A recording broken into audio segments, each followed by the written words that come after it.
3 दिन की परिसाधना का मेरा स्वयं का अनुभव। जैसे कि आप सभी ने अभी तक अप्सराओं की साधना से जुड़े हुए अनुभव सुने और कुछ यक्षिणियों के भी अनुभव मेरे पास थे, वह भी मैंने आप सभी को बताया।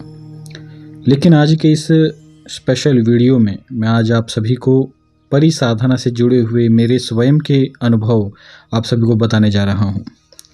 मित्रों, सर्वप्रथम बात कर लेते हैं कि आखिर परियां होती क्या हैं। जैसे कि हमारे सनातन धर्म में अप्सरा नामक एक दैवीय शक्ति होती है, जो कि एक सात्विक देवी होती है। इन अप्सराओं के साथ आप सभी भोग विलास जैसी चीज़ें कर सकते हैं। इन अप्सराओं को आप सभी प्रेमिका के रूप में, भार्या के रूप में या फिर माता के रूप में भी सिद्ध कर सकते हैं। इसी प्रकार इस्लामिक धर्म में भी ऐसी ही एक शक्ति होती है जिसे परी कहा जाता है। यह जो परी होती है, ये आप सभी, जैसा कि मैंने आपको बताया कि हिंदू धर्म में हम प्रेमिका रूप में, माता रूप में और भार्या के रूप में सिद्ध कर सकते हैं, लेकिन इस्लाम धर्म में परी को केवल आप या तो अपनी प्रेमिका के रूप में या फिर अपनी माता के रूप में सिद्ध कर सकते हैं। केवल ये 2 स्वरूप ही इस्लामिक धर्म में मान्यता में हैं। और यह जो मेरा अनुभव है, ये आज से मैंने लगभग 2 साल पहले केवल 3 दिन की परी साधना की थी, और वह भी लाल परी की साधना थी। आज मैं आप सभी को उसी का एक बहुत ही दिव्य अनुभव सुनाने वाला हूँ। मित्रों, यह जो मेरा अनुभव था, ये लाल परी की साधना का है, और परी को सिद्ध करने से मेरा यह तात्पर्य था, मेरी यह इच्छा थी कि इस्लामिक धर्म की जो वशीकरण शक्ति होती है, उसे मुझे प्राप्त करने की इच्छा थी, और इसीलिए मैंने इस लाल परी की साधना की थी। सर्वप्रथम मेरे एक संत मित्र हैं, जिन्होंने मुझे इस परी साधना को दिया था। मेरे स्वयं के गुरुदेव ने कभी मुझे इस्लामिक धर्म से जुड़े हुए ना तो मंत्र मुझे दिए, ना तो वे स्वयं ही कभी इस्लामिक धर्म से जुड़े हुए साधना करते थे। लेकिन कुछ मेरे मित्र थे जो कि संत थे, जिन्होंने संसार त्याग दिया था, लेकिन उन्होंने सनातन धर्म की साधनाओं के साथ साथ उन्होंने इस्लामिक धर्म की भी कुछ शक्तियों की साधना की थी, और उनकी जानकारी मेरे उन मित्र संतों के पास थी। तो उन्हीं में से मेरे एक मित्र थे, जिन्होंने मुझे इस लाल परी की शावर मंत्र की साधना दी थी।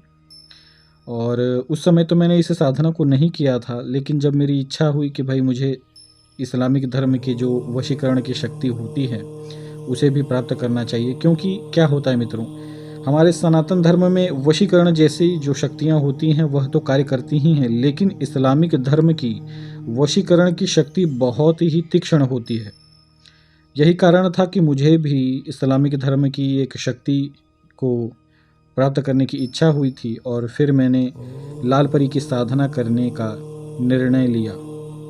इसके बाद मैंने एक विशेष दिन पर, जो कि एक इस्लामिक धर्म के अनुसार बहुत ही पवित्र दिन होता है, उस दिन मैंने इस साधना को आरंभ किया। और वह जो दिन था, वह शुक्रवार का दिन था, और उस दिन अमावस्या वाला दिन भी पड़ता था। तो बहुत ही शुभ समय था। उस दिन से मैंने लाल परी की साधना आरंभ की। सर्वप्रथम इस साधना को आरंभ करने से पहले, जो साधना मैंने की थी, उसे आरंभ करने से पहले आपको कब्रिस्तान में जाना पड़ता है, और वहाँ पर जो सबसे पुराना कब्र होता है, उससे आपको इस लाल परी की साधना की अनुमति लेनी होती है। इस प्रकार की साधना में, क्योंकि जिस साधना को मैंने आरंभ किया था, ये थोड़ी सी तामसिक साधना है, तो इसमें इस प्रकार के कुछ नियम थे। मैंने वह नियम सर्वप्रथम किया, और मैं दोपहर में ही कब्रिस्तान में गया। वहाँ पर मैंने एक बहुत ही पुरानी कब्र के विषय में पहले से ही जानकारी प्राप्त की थी। मैं वहाँ पर गया, और उस दैवी आत्मा को, जो एक मुसलमान व्यक्ति की आत्मा थी वहाँ पर, वो एक जिन्नात थे, उस जिन्नात को मैंने बुलाया। और सर्वप्रथम तो मुझे बहुत ही दिक्कत हुई, क्योंकि जो जिन्नात थे वह बहुत ही पुराने और बहुत ही ताकतवर थे। तो उन्हें सर्वप्रथम तो मैंने एक इस्लामिक मंत्र का उपयोग किया। बाबा फरीद का एक मंत्र है, उस मंत्र का मैंने उपयोग किया, तो वह जिन्नात तुरंत ही मेरे सामने आ गए। इसके बाद मैंने उन्हें इस परिसाधना को करने की इच्छा उनके सामने मैंने कही, तो उन्होंने कहा कि ठीक है तुम कर सकते हो, लेकिन इसके पीछे तुम्हें मुझे भी कुछ देना होगा।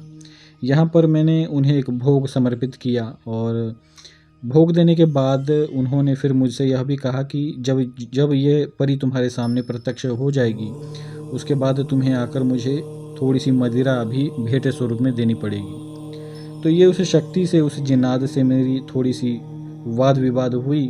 फिर मैंने उन्हें हाँ कहा और फिर मैंने कहा ठीक है, जब परी मेरे सामने प्रत्यक्ष हो जाएगी, मेरा उससे वचन हो जाएगा, तो मैं आपको आपकी मदिरा समर्पित कर दूंगा। इसके बाद मैं अपने घर पे आया और लगभग रात्रि के 12 साढ़े 12 बजे से मैंने साधना आरंभ की। इस साधना में मुझे एक अकेले गुप्त कमरे में साधना करना था। साधना का नियम कुछ ऐसा था कि मुझे ज़मीन पर ही बैठकर बिना किसी आसन के पूर्णतः नग्न होकर एक विशेष शाबर मंत्र का जप करना था और लोहबान की धूप जलाकर मुझे ये शाबर मंत्र करना था। साथ ही साथ पूरे शरीर पर एक विशेष इत्र होता है, उसे लगाना था। यहाँ पर मैं इत्र का नाम नहीं बताऊंगा। इत्र लगाने के बाद फिर मैंने पूर्णतः नग्न होकर जब इस परी की साधना आरंभ की तो सर्वप्रथम तो बहुत ही भयंकर अनुभव होने लगे। पूरा वातावरण जो था वह एक प्रकार से ऐसा लगने लगा कि मानो कई प्रकार की प्रेत आत्माएं मेरे आसपास मंडरा रही हैं। इसके बाद मैंने अपनी आंखें बंद की और आंखें बंद करने के बाद मुझे यह नज़ारा दिख रहा था मानो मैं स्वयं ही कब्रिस्तान में बैठा हुआ हूँ और जितनी भी कब्रें हैं उनमें से जितने भी मरे हुए लोग हैं वो निकल कर मुझे देख रहे हैं। यह दृश्य कुछ ऐसा था कि मानो मैं पूरे कब्रिस्तान के बीच में बैठा हूँ और चारों तरफ से प्रेत आत्माएं अपनी कब्रों में से निकलकर मुझे निहार रही हैं। यहाँ पर जितनी भी आत्माएं थीं उन सभी की आंखें दिव्य ज्योति से चमक रही थीं। एक प्रकार का बहुत ही भयंकर दृश्य मेरे सामने था। फिर भी रात्रि काल का समय था और ऐसी, क्योंकि ये साधना थोड़ी वाम मार्गीय थी, इसलिए ऐसे अनुभव होने बहुत ही सामान्य सी बात है। तो मैंने पुनः हिम्मत रखा और मैंने आगे की साधना आरंभ की और लगभग इस साधना में एक रात्रि में आपको 10 माला मंत्र जप करना होता है, एक शावर मंत्र का। 10 माला मंत्र जब पूर्ण होने के बाद ही मुझे अचानक से वह जो दृश्य दिख रहा था वह मेरे सामने से ओझल हो गया। फिर मैंने अपनी आंखें खोली और जब मैंने अपनी आंखें खोली तो मैं देखता हूँ कि मेरे पूरे कमरे में लोहबान की धूप चारों तरफ से ही भर चुकी है। इसके बाद मैं उठा, मैंने खिड़की और दरवाजे खोले और जो धूप पूरे कमरे में भर चुकी थी वह बाहर निकली और इसके बाद मैं सो गया। सोने के बाद मेरे शरीर के साथ कई प्रकार की छेड़खानियाँ होना आरंभ हो गईं। कभी कोई लड़की मेरी हाथ पकड़ती, कभी कोई मेरे पाँव खींचता और एक बार के लिए एक ऐसा भी घटना मेरे साथ हुआ कि रात्रि काल में लगभग 3 साढ़े 3 बजे किसी शक्ति ने मेरे दोनों पाँव पकड़कर हवा में उठा दिए। ऐसे समय में एक बहुत ही तीक्ष्ण भय प्रत्येक व्यक्ति को लग सकता है और वहाँ पर मुझे भी ऐसा ही अनुभव हुआ, थोड़ा सा भय लगा। इसके बाद मैंने पुनः ये सोचा कि मैं बाबा भैरव के शाबर मंत्र का उपयोग करके अपने शरीर के चारों तरफ एक सुरक्षा घेरा लगाकर फिर मैं सोऊं। लेकिन फिर यहाँ पर मैंने सोचा कि कुछ अनुभव भी हमें देखने चाहिए। इसके बाद एक विशेष सी आवाज़ आप कहें या फिर यह कहें कि मुझे मन के द्वारा किसी शक्ति ने यह कहा, और ये सारी बातें मुझे मेरे मन के ही द्वारा मुझे कही जा रही थीं कि मैं देखती हूँ कि तुम कब तक इस प्रकार सहन करते हो। इसके बाद अगले दिन की साधना जब मैंने आरंभ की, इसी प्रकार पुनः जब मैंने आंखें बंद की तो इस बार मैं यह दृश्य देखता हूँ कि जो प्रेतात्माएं मैं अपने सामने देख रहा था वही सारी प्रेतात्माएं मेरे शरीर को नोच नोच कर खा रही हैं। तो ये एक बहुत ही भयंकर दृश्य था और उस दृश्य को देखने के बाद एक पल के लिए ऐसा लग रहा था कि मानो मैं ये साधना छोड़ दूं। क्योंकि ये साधना वाम मार्गी थी तो ऐसी साधनाओं को आप बीच में नहीं छोड़ सकते, अन्यथा मति विक्षिप्त होने की भी संभावनाएं बनती हैं या फिर कई प्रकार से कुछ नुकसान हो सकता है आपको। तो वाम मार्गी साधनाएं आप बीच में नहीं छोड़ सकते। तो जब इस प्रकार से मेरे साथ हुआ तो फिर मैंने धैर्य रखा और फिर मैं उस मंत्र का जप करते रहा। मंत्र जप करते करते जब पुनः 10 माला पूर्ण हुए तो वह दृश्य भी समाप्त हुआ और उस रात्रि को मैंने फिर पुनः, जो ये दूसरे दिन की रात्रि थी, इस दिन मैंने लोहबान का धूप नहीं जलाया था, क्योंकि पहले दिन मुझे बहुत ही कष्ट हो रहा था। धूप जो थी, जो उसका धुआं होता है लोहबान का, वो पूरे कमरे में जब भी भर जाता था तो मुझे सांस लेने में भी दिक्कत होती थी। अचानक से ही एक शक्ति की आवाज़ मुझे मेरे कानों में सुनाई देती है और वह शक्ति कहती है कि तूने मेरा भोग मुझे नहीं दिया। और अचानक से ही एक थप्पड़ मेरे गाल पे आकर लगता है और वह हो ना हो लाल परी की ही हरकत थी। इसके बाद मुझे क्रोध लगा। मैंने सोचा कि अभी तुरंत ही शमशान भैरवी को बुलाकर इस शक्ति की औकात इसे मैं दिखा दूं। लेकिन फिर भी जो शक्तियां होती हैं उनके अनुभव भी बहुत ही दिव्य होते हैं। मैंने पुनः ये सोचा कि मुझे ऐसा नहीं करना चाहिए। हालांकि मैं ये पूर्ण सक्षम था कि मैं उस शक्ति को बंधित करके भी उसकी सिद्धि प्राप्त कर सकता था। लेकिन आप सभी समझें कि ऐसी समय में किसी शक्ति को आप यदि ज़बरदस्ती बंधित करके उसकी सिद्धि प्राप्त करते हैं तो इसमें प्रेम नहीं होता। मैं कहीं ना कहीं अप्सराओं के साथ जैसा मेरा प्रेम संबंध है, वही प्रेम संबंध मैं उस लाल परी के साथ भी रखना चाहता था। किसी भी प्रकार की अन्य शक्ति का उपयोग नहीं किया और फिर मैंने उस देवी से क्षमा याचना की। मैंने कहा, ठीक है देवी, मैं आपका जो भोग है वह मैं अभी आपको समर्पित करता हूँ। लोहबान का धूप मैंने जलाया और जलाते समय मेरी एक आदत है जो कि मैं आप सभी को बता दूँ, मुझे जब भी समय मिलता है तो मैं ध्यान करने के लिए बैठ जाता हूँ। अब यहाँ पर हुआ ये कि मैंने सोचा जब तक ये शक्ति अपना भोग ग्रहण करती है, यानी कि जब तक ये लोहबान का धूप जलता है, तब तक मैं इसी पर तराटक का ध्यान का मैं थोड़ा सा अभ्यास कर लेता हूँ। और फिर मैं अपने ही आसन पर बैठकर वहीं पर उस लोहबान की धूप पर मैंने तराटक किया और फिर मैं ध्यान करने लगा। और ध्यान करते करते मैं अचानक से ही देखता हूँ कि एक देवी के मुझे दर्शन हुए दिव्य दृष्टि के माध्यम से। दर्शन कुछ ऐसे थे कि एक बहुत ही सुंदर सी लड़की, लगभग 16 साल की लड़की, जिसने काले रंग के कपड़े धारण किए हुए हैं और उसके केश जो हैं वह लाल रंग के हैं।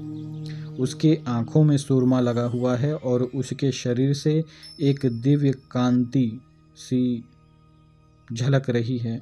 उसका पूरा शरीर एक तेज से चमक रहा था और उसके पूरे शरीर से लोहबान की सुगंध आ रही थी। मैंने ये देखा कि वह जो देवी थी जिसके दर्शन मुझे हो रहे थे, वह लोहबान की धूप वहाँ पर बैठकर, मेरे सामने ही बैठकर सूंघ रही थी। अब यहाँ पर मुझे ऐसा लगा हो ना हो ये लाल परी ही है जिसकी साधना मैं कर रहा हूँ।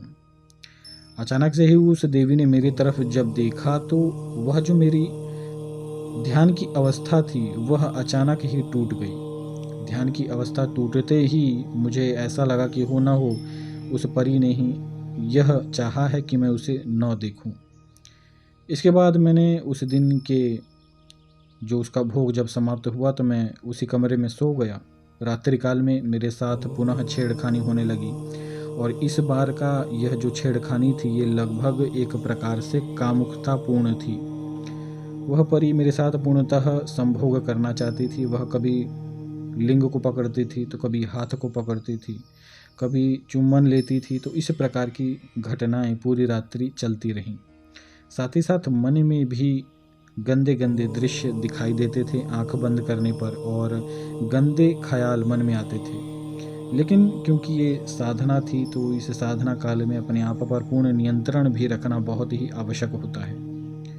इसके बाद मैंने अगले दिन पुनः इस साधना को रात्रि काल में जब आरंभ किया तो इस बार जब भी मैं अपनी आंखें बंद करता तो मेरे सामने वही देवी मुझे दिखाई देती जो कि लाल परी थी।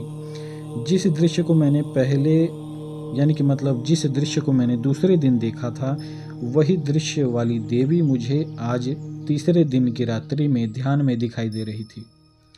पूर्णतः उसके चेहरे पर मुस्कान थी और वह देवी स्वयं ही यह चाहती थी कि मैं आज की रात्रि की यह साधना संपन्न करूं और इसके बाद वह अपना जो भी उसके मन में इच्छा थी वह पूर्ण करे। और तीसरे दिन की रात्रि को ज़्यादा अनुभव नहीं हो रहे थे, बस केवल उस देवी के दर्शन हो रहे थे। साथ ही साथ पूरे कमरे में लोहबान की सुगंध चारों तरफ फैल गई थी। इसके साथ साथ एक चमत्कार और भी हो रहा था कि आकाश मार्ग से जैसे एक रोशनी बरसती है, एक ऊर्जा बरसती है, ऐसे ही दृश्य चारों तरफ मुझे दिखाई दे रहे थे बंद आँखों से। लाल परी के साथ साथ एक सफ़ेद पोशाक में एक बहुत ही दिव्य आत्मा मुझे दिखाई दे रहे थे। और जब साधना पूर्ण हुई तो मुझे पता चला कि वह जो देवता थे वह वही जिन्नात थे जिनसे मैंने इस साधना की अनुमति ली थी। और जब साधना पूर्ण हुई तो इस साधना में 3 वचन लेने थे। 3 वचन लेने के बाद मुझे साथ ही साथ वह जो जिन्नात थे जिनसे मैंने इस साधना को करने की अनुमति ली थी, उनकी भी सिद्धि मुझे प्राप्त हुई। और उन्होंने मुझे बताया कि यह जो लाल परी की साधना है, जिसके विषय में मैं ज़्यादा जानकारी नहीं रखता था, वह बहुत ही शक्तिशाली एक देवी की साधना है। यह जो लाल परी है, ये अन्य लाल परी की तुलना में बहुत ही शक्तिशाली देवी है। और मैं आप सभी को बताना चाहूँगा कि इस साधना को करने के बाद मेरे जीवन में एक प्रकार का परिवर्तन हुआ। जो भी वशीकरण कार्य मैंने अपने हाथ में लिया, वह वशीकरण कर्म केवल एक ही दिन में सफल हुआ और वह पूर्णतः उस लाल परी की सहायता से ही मैंने सफलता प्राप्त की उसमें। साथ ही साथ कई प्रकार के ऐसे कर्म भी मैंने अपने जीवन में स्वयं किए जिनसे मुझे लाभ प्राप्त हुए, जैसे आकस्मिक धन प्राप्त करना, किसी भी व्यक्ति के विषय में भूत भविष्य वर्तमान तक जान लेना। इस प्रकार के दिव्य चमत्कार मेरे साथ हुए।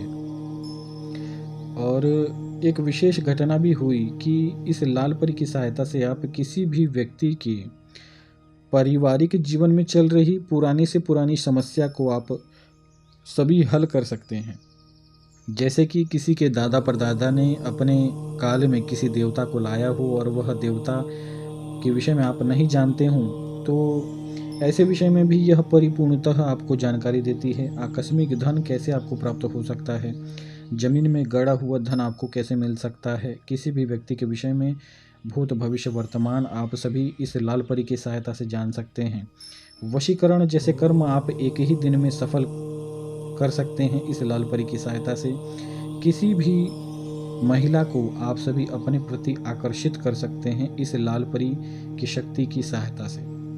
तो ये एक बहुत ही दिव्य साधना है। मैं यह भी चाहूँगा कि यदि कोई साधक इसे करना चाहता हो या फिर कोई साधक इस लाल परी को सिद्ध करने की इच्छा रखता हो, तो वह मुझसे संपर्क कर सकता है।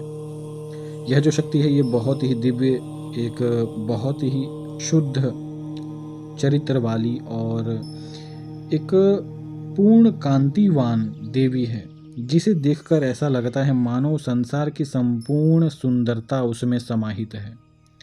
यह जो देवी है ये अपने साधक को पूर्ण सुख भी प्रदान करती है।